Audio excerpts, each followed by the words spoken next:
സങ്കീർത്തനങ്ങൾ 5. പ്രഭാത പ്രാർത്ഥന.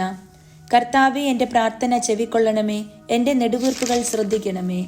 എൻ്റെ രാജാവേ, എൻ്റെ ദൈവമേ, എൻ്റെ നിലവിളിയുടെ സ്വരം ശ്രവിക്കണമേ. അങ്ങയോടാണല്ലോ ഞാൻ പ്രാർത്ഥിക്കുന്നത്. കർത്താവേ, പ്രഭാതത്തിൽ അങ്ങ് എൻ്റെ പ്രാർത്ഥന കേൾക്കുന്നു. പ്രഭാതബലി ഒരുക്കി ഞാൻ അങ്ങേക്കായി കാത്തിരിക്കുന്നു. അങ്ങ് ദുഷ്ടതയിൽ പ്രസാദിക്കുന്ന ദൈവമല്ല. തിന്മ അങ്ങയോടത്ത് വസിക്കുകയില്ല.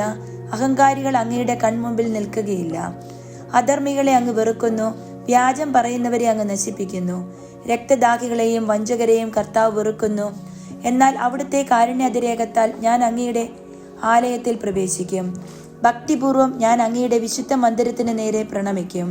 കർത്താവെ, എൻ്റെ ശത്രുക്കൾ നിമിത്തം എന്നെ അങ്ങയുടെ നീതിമാർഗത്തിലൂടെ നയിക്കണമേ. എൻ്റെ മുൻപിൽ അങ്ങയുടെ പാത സുഗമമാക്കണമേ. അവരുടെ അധരങ്ങളിൽ സത്യമില്ല. അവരുടെ ഹൃദയം നാശകൂപമാണ്.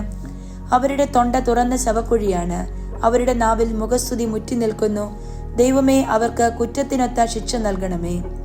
തങ്ങളുടെ കൗശലങ്ങളിൽ തന്നെ അവർ പതിക്കട്ടെ. അവരുടെ അതിക്രമങ്ങളുടെ ആധിക്യത്താൽ അവരെ തള്ളിക്കളയണമേ. അവർ അങ്ങയെ ധിക്കരിച്ചിരിക്കുന്നു. അങ്ങയിൽ ശരണം പ്രാപിക്കുന്നവർ സന്തോഷിക്കട്ടെ. അവർ എന്നും ആനന്ദഭരിതരായി സംഗീതം ആലപിക്കട്ടെ. അങ്ങയുടെ നാമത്തെ സ്നേഹിക്കുന്നവരെ സംരക്ഷിക്കണമേ. അവർ അങ്ങയിൽ ആനന്ദിക്കട്ടെ. കർത്താവെ, നീതിമാന്മാരെ അവിടുന്ന് അനുഗ്രഹിക്കുന്നു.